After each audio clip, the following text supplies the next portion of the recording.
누가복음 9장 37에서 56절 말씀입니다. 이튿날 산에서 내려오시니 큰 무리가 맞을세. 무리 중에 한 사람이 소리질러 이르되, 선생님, 청컨대 내 아들을 돌보아 주옵소서. 이는 내 외아들이니이다. 귀신이 그를 잡아 갑자기 부르짖게 하고 경련을 일으켜 거품을 흘리게 하며 몹시 상하게 하고야 겨우 떠나가나이다. 당신의 제자들에게 내쫓아 주기를 구하였으나 그들이 능히 못하더이다. 예수께서 대답하여 이르시되, 믿음이 없고 패역한 세대여, 내가 얼마나 너희와 함께 있으며 너희에게 참으리요. 내 아들을 이리로 데리고 오라. 하시니 올 때에 귀신이 그를 거꾸로 들이고 심한 경련을 일으키게 하는지라. 예수께서 더러운 귀신을 꾸짖으시고 아이를 낫게 하사 그 아버지에게 도로 주시니 사람들이 다 하나님의 위엄에 놀라니라. 그들이 다 그 행하시는 모든 일을 놀랍게 여길세 예수께서 제자들에게 이르시되, 이 말을 너희 귀에 담아두라. 인자가 장차 사람들의 손에 넘겨지리라. 하시되 그들이 이 말씀을 알지 못하니 이는 그들로 깨닫지 못하게 숨긴 바 되었습니다. 또 그들은 이 말씀을 묻기도 두려워하더라. 제자 중에서 누가 크냐 하는 변론이 일어나니 예수께서 그 마음에 변론하는 것을 아시고 어린아이 하나를 데려다가 자기 곁에 세우시고 그들에게 이르시되, 누구든지 내 이름으로 이런 어린아이를 영접하면 곧 나를 영접하며, 또 누구든지 나를 영접하면 곧 나를 보내신 이를 영접함이라. 너희 모든 사람 중에 가장 작은 그가 큰 자니라. 요한이 여짜오되, 주여, 어떤 사람이 주의 이름으로 귀신을 내쫓는 것을 우리가 보고 우리와 함께 따르지 아니하므로 금하였나이다. 예수께서 이르시되, 금하지 말라. 너희를 반대하지 않는 자는 너희를 위하는 자니라. 하시니라. 예수께서 승천하실 계약이 차감해 예루살렘을 향하여 올라가기로 굳게 결심하시고 사자들을 앞서 보내심에 그들이 가서 예수를 위하여 준비하려고 사마리아인의 한 마을에 들어갔더니 예수께서 예루살렘을 향하여 가시기 때문에 그들이 받아들이지 아니하는지라. 제자 야고보와 요한이 이를 보고 이르되, 주여, 우리가 불을 명하여 하늘로부터 내려 저들을 멸하라 하기를 원하시나이까? 예수께서 돌아보시며 꾸짖으시고 함께 다른 마을로 가시니라. 사랑하는 형제 여러분, 4월 5일 월요일 저녁 묵상에 오신 것을 환영합니다. 예수님은 천국을 건국하시는 중이시고 십자가를 지는 제자도를 통해서만 천국은 건국되어 갑니다. 예수님의 도는 십자가의 도입니다. 철저한 겸손이고 철저한 섬김이죠. 그리고 나면 부활입니다. 십자가 고난 이후는 부활입니다. 그것을 가르치기 위하여 3명의 제자를 데리고 변화산에서 부활의 영광을 나타내시는 가운데 십자가를 지실 일을 모세와 엘리야와 대화하신 것입니다. 천국은 십자가 고난 없이 이루어지는 것이 아닙니다. 그러나 3명의 제자들은 변화산의 영광을 보고 대화를 들었지만 고난 후의 영광이라는 진리가 여전히 깨달아지지 않은 채로 내려왔습니다. 그들이 그 진리를 깨닫지 못한 것은 그들 자신의 영적 수준 때문이었습니다. 오늘 본문에서는 그 3명뿐만 아니라 모든 제자들의 수준이 여실히 드러납니다. 먼저는 37에서 45절까지의 내용에서 제자들의 무능으로 나타났고요. 그리고 46에서 48절에서는 지배욕과 경쟁이 나타났고요. 49에서 50절에서는 독선과 배타주의가 나타났고 51에서 56절까지는 편견과 우월의식뿐만 아니라 미움까지도 나타납니다. 본장은 예수님의 제자화의 경로에서 볼 때에 거듭나지 못한 인간들의 제자화가 얼마나 어려운가를 실감하게 하고 그러므로 더욱 십자가와 부활과 성령 강림의 과정이 필수였다는 것을 알 수 있습니다. 예수 제자인 우리 역시 그 십자가를 따르는 것만이 제자도의 핵심이고 결정적인 것을 깊이 새길 일입니다. 37절부터 보죠. 37절, 이튿날 산에서 내려오시니, 변화산에서 내려오자마자 맞닥뜨린 장면입니다. 큰 무리가 맞을세 무리 중에 한 사람이 소리질러 이르되 선생님 청컨대 내 아들을 돌보아 주옵소서. 이는 내 외아들이니이다. 귀신이 그를 잡아 갑자기 부르짖게 하고 경련을 일으켜 거품을 흘리게 하여 몹시 상하게 하고야 겨우 떠나가나이다. 당신의 제자들에게 내쫓아 주기를 구하였으나 그들이 능히 못하더이다. 네, 큰 무리가 예수님을 간절히 기다린 이유가 조금 나타나고 있는데요. 마가복음에서는 더 자세하게 나타납니다. 마가복음 9장 14, 15, 16절에는 이에 그들이 제자들에게 와서 보니 큰 무리가 그들을 둘러싸고 서기관들이 그들과 더불어 변론하고 있더라. 온 무리가 곧 예수를 보고 매우 놀라며 달려와 문안하거늘 예수께서 물으시되 너희가 무엇을 그들과 변론하느냐. 네, 서기관들의 공격과 제자들의 무능 때문에 무리가 더욱 예수님을 기다린 것이긴 한데요. 남아있던 제자들은 두 가지로 곤경을 겪고 있었습니다.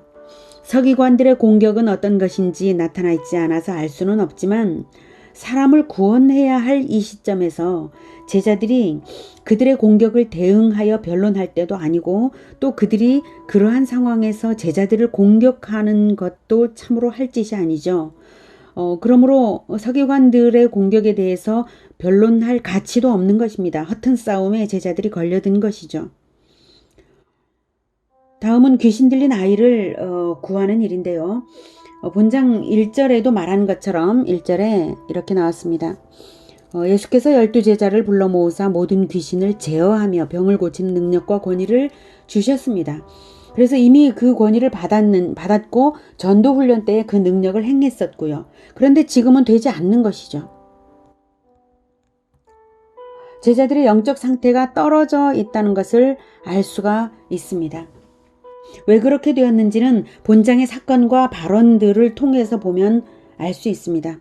41절에 예수께서 대답하여 이르시되 믿음이 없고 패역한 세대여 내가 얼마나 너희와 함께 있으면 너희에게 참으리요 네 아들을 이리로 데리고 오라 하시니 네. 예수님께서 꾸짖으시는데요. 믿음이 없고 패역한 세대여 라고 하십니다. 제자들을 꾸짖는 것일까요? 모든 사람을 꾸짖는 것일까요? 세대여 라고 하셨으니 모든 사람을 대상으로 하는 것이 맞겠지만 거기 예수님의 제자들이 있는데도 문제가 해결되지 않고 있었다는 사실에서 제자들의 믿음의 부족을 꾸짖는 것도 분명합니다. 제자들의 믿음은 떨어져 있었습니다. 야고보서를 보면 믿음이 그의 행함과 함께 일하고 행함으로 믿음이 온전하게 된다고 말합니다. 믿음이 행함을 돕고 행함이 믿음을 돕는 것이죠. 행함 없이 믿음이 자라나지를 않습니다. 그리고 야고보서에 이어지는 말씀인데 믿음의 기도는 병든 자를 구원하고 그러므로 죄를 고백하며 서로 기도하라 의인의 간구는 역사하는 힘이 크다고 했습니다. 제자들이 전도 여행을 나갈 때는 전도와 사랑의 행함과 연합이 커서 능력을 행하더니 이제 행함과 연합이 떨어짐과 함께 믿음도 떨어졌음을 짐작할 수 있습니다. 그래서 역사하는 힘이 없는 것입니다. 의인으로서의 믿음, 의인으로서의 행함이 부족한 것이죠. 그래서 역사가 없는 것입니다. 그리고 큰 무리가 모여 있었지만 그저 호기심 많은 군중일 뿐 합심으로 기도한 것도 아니죠. 예수님은 구약시대 내내 인내해 오신 하나님의 마음으로 한탄하십니다. 내가 얼마나 너희와 함께 있으면 너희에게 참으리요. 그리고 예수님 앞으로 아이가 왔는데요. 올 때에 귀신이 그를 거꾸로 때리고 10만 경련을 일으키게 하는지라 예수께서 더러운 귀신을 꾸짖으시고 아이를 낫게 하사 그 아버지에게 도로 주시니 사람들이 다 하나님의 위엄에 놀라니라. 네. 그들이 다 그 행하시는 모든 일을 놀랍게 여길세 제자들이 우쭐했겠죠. 그때 예수께서 제자들에게 말씀을 하십니다. 이 말을 너희 귀에 담아두라. 인자가 장차 사람들의 손에 넘겨지리라. 큰 무리 앞에서 다시 예수님의 권능이 나타날 때에 오히려 예수님은 두 번째로 순환을 예고하시며 경종을 울리십니다. 큰 무리 앞에서 우쭐거릴 것이 없고 순환의 길은 결코 돌이켜지지 않는 것이고 환호하는 군중은 장차 자신을 죽이라고 소리지르게 될 것을 예수님은 다 아십니다. 그러기에 제자들에게 귀에 담아두라고 인자가 사람들의 손에 넘겨지리라고 군중에게 휩쓸리지 않도록 경종을 울리시는 것입니다. 하지만 제자들은 알아듣지 못했습니다. 그것이 그들로 깨닫지 못하게 숨긴 바 되었기 때문이라고 하는데요. 이것은 하나님이 주권적으로 그렇게 숨기셨다는 뜻이 아닙니다. 제자들이 사실을 인정하려 들지 않았으므로 하나님께서 깨달음을 허락하지 않으시고 어리석은 채로 방임하셨다는 뜻입니다. 오죽하면 그들이 이것을 묻기도 두려워 했지 않습니까? 네. 제자들이 예수님의 순환을 자기들에게 가장 불리한 국면으로 생각하고 있기에 묻기도 두려워한 것입니다.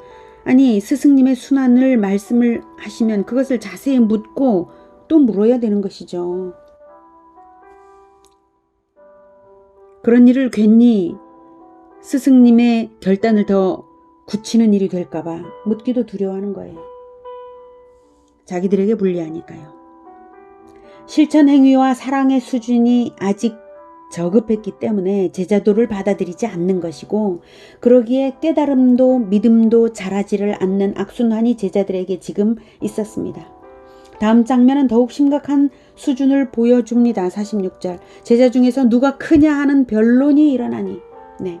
지금 예수님이 2번씩이나 순환을 예고하신 상황이고, 세 제자는 변화산에까지 들었으니까 3번이나 예언을 들은 상황인데도 그들은 아직도 예수님이 대중들에 의해 왕으로 옹립될 것을 꿈꾸고, 그때 누가 더 큰 자로서 높은 지위를 차지하게 될까를 변론한 것입니다. 예수님과는 전혀 동상이몽에다가 변론의 동기가 아주 불순합니다. 예수께서 그 마음에 변론하는 것을 아시고, 예수님은 귀로 들은 건 아니지만 마음으로 이미 아시고 이제 가르치기 위하여 어린아이 하나를 데려다가 자기 곁에 세우시고 그들에게 이르시되, 누구든지 내 이름으로 이런 어린아이를 영접하면 곧 나를 영접하며, 또 누구든지 나를 영접하면 곧 나를 보내신 이를 영접함이라. 너희 모든 사람 중에 가장 작은 그가 큰 자니라.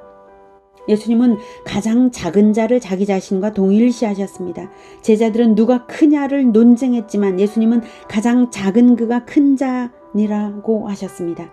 겸손이 천국의 큰 가치입니다. 가장 작은 자를 예수님처럼 영접함으로써 가장 작은 자보다도 더 작은 자로서 스스로 자처해야 하는 것이 바로 제자도입니다. 그래서 제자들이 깨달았는가 하면 아직도 전혀 깨닫지를 못했습니다. 49절. 요한이 여짜오되, 주여, 어떤 사람이 주의 이름으로 귀신을 내쫓는 것을 우리가 보고 우리와 함께 따르지 아니함으로 금하였나이다. 네. 요한은 세 제자 중 하나로서 변화산에도 동행한 제자인데 오히려 그런 일이 요한으로 하여금 더욱 특권의식을 가지게 했는지도 모르겠습니다. 그래서 자기들만 귀신을 내쫓아야 하고 자기들과 함께 하지 않으므로 금지했다니 권위주의와 집단 이기주의까지 나타난 발언을 한 것입니다. 독선과 배타심, 권위주의와 특권의식, 집단 이기주의, 이런 모든 것은 한마디로 교만이 여러 가지 형태로 나타난 것들입니다. 예수님은 순환을 말씀하시면서 계속적으로 지극한 겸손을 요구하시는데 제자들이 전혀 알아듣지 못하고 있는 이유는 바로 이런 영적인 저급함 때문입니다. 이기심과 교만이 도사리고 있어서 고난을 받아들일 여지가 전혀 없는 것입니다. 50절. 예수께서 이르시되 금하지 말라. 너희를 반대하지 않는 자는 너희를 위하는 자니라 하시니라. 예수님은 관용을 가르치십니다. 제자들은 자기 무리가 아니면 적이라고 생각하는데 예수님은 반대자가 아니라면 형제라고 하시는 것입니다. 51절. 예수께서 승천하실 기약이 차감해 예루살렘으로 향하여 올라가기를 굳게 결심하시고, 네, 여기서 승천이란 십자가 순환부터 승천까지를 다 통틀어서 말하는 것이고요. 그래서 굳게 결심하신 것이죠. 52절. 사자들을 앞서 보내심에 그들이 가서 예수를 위하여 준비하려고 사마리아인의 한 마을로 들어갔더니, 예수께서 예루살렘을 향하여 가시기 때문에 그들이 받아들이지 아니하는지라 제자 야고보와 요한이 이를 보고 이르되, 주여, 우리가 불을 명하여 하늘로부터 내려 저들을 멸하라 하기를 원하시나이까. 여기서도 야고보와 요한의 수준이 어처구니 없습니다. 그들은 여전히 변화산의 엘리야를 만나기까지 했으니 자기들이 엘리야처럼 하늘에서 불을 내리기라도 할 것처럼 착각에 빠져서 녹이 충천해서, 그리고 그런 말로 예수님께 공명심으로 대하는 것입니다. 도대체 예수님을 어떻게 보는 것인가요? 그래서 예수님은 꾸짖으십니다. 돌아보시며 꾸짖으시고 함께 다른 마을로 가시니라. 겸손히 돌아서 가십니다. 예수님의 도는 철저한 겸손입니다. 예수님의 십자가처럼 낮아질 수 있는 일은 없습니다. 예수님은 천국을 건국하시는 중이시고 그 방법은 겸손이십니다. 십자가를 지는 제자도를 통해서만 천국은 건국되어 갑니다. 예수님의 도는 십자가의 도입니다. 철저한 겸손, 철저한 섬김이지만 그리고 나면 부활입니다. 십자가 고난 이후는 부활입니다. 그러므로 부활을 생각할 때 겸손히 고난을 받을 수 있습니다. 부활을 생각할 때 이 세상의 출세나 이기심을 다 버릴 수 있습니다. 우리의 모습은 어떤지 돌아봅시다. 예수님의 제자들은 아직 성령을 받지 않은 상태였습니다. 우리는 예수님을 믿고 성령을 받았지 않습니까? 그렇다면 제자들의 오늘의 모습과는 달라야 할 것입니다. 성령이 계시고 부활을 알면 이 세상 것에 미련을 두지 않고 천국을 위하여 겸손할 수 있습니다. 예수님이 원하시는 그 제자도가 우리 모두의 심령 깊숙이 자리 잡고 우리의 행실이 되기를 축복합니다. 기도하겠습니다. 하나님, 제자들이 깨닫지 못한 것은 개인의 이익을 생각하고 있었고 교만해 있었기 때문입니다. 하나님, 우리도 그렇습니다. 우리가 개인의 이익을 포기하기가 쉽지 않습니다. 교만을 버리기가 쉽지 않습니다. 그러나 이제 버리겠습니다. 우리를 용서하여 주시옵소서. 이기심을 버리고 교만을 버리고 겸손으로 주님을 따르겠습니다.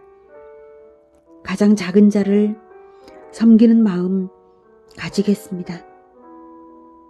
주님 도와주시옵소서. 사랑의 행함과 그리고 연합으로 나의 이익을 먼저 생각지 않고 형제를 먼저 생각하고 높이며 천국을 건국해가는 그 십자가의 도를 배우고 따르겠습니다. 주님 도와주시옵소서. 예수 그리스도 이름으로 기도드립니다. 아멘. 이어지는 시간은 개인 기도 시간입니다.